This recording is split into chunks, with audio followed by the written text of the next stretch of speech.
çöker, yine odam karanlık. Sensiz hayat bana çok dar artık. Saatler geçmiyor, içim yanıyor. Adını anınca kalbim ağlıyor. Sokaklar bomboş, rüzgar soğuk.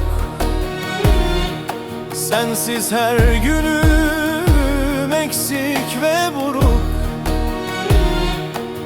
Bir fotoğrafın var elimde hala. Bakıp ağlıyorum sabaha kadar.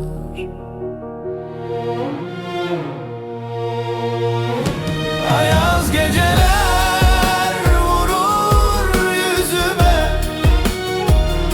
Adın düşüyor yine dilime. Gel de bitsin bu hasret, bu çile. Sensiz olmuyor, dön gerine. Ayaz geceler yakar içimi. Sensiz geçmiyor tek bir günüm bile. Gel de kurtar beni bu kederden.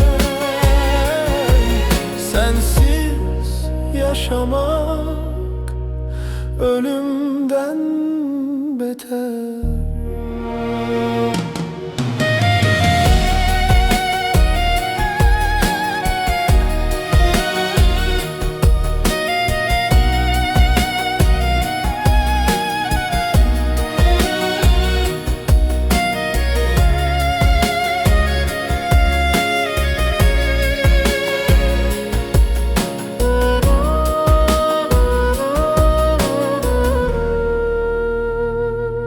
Perdeler kapalı, ışıklar sönük.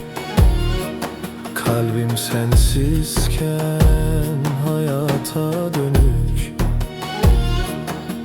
Bir umut bekler kapım her gece. Belki gelirsin diye gizlice. Ayaz geceler vurur yüzüme.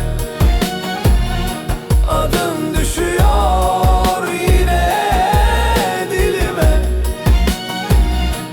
Gel de bitsin bu hasret, bu çile. Sensiz olmuyor, dön gerine. Ayaz geceler yakar içimi. Sensiz geçmiyor tek bir günüm bile.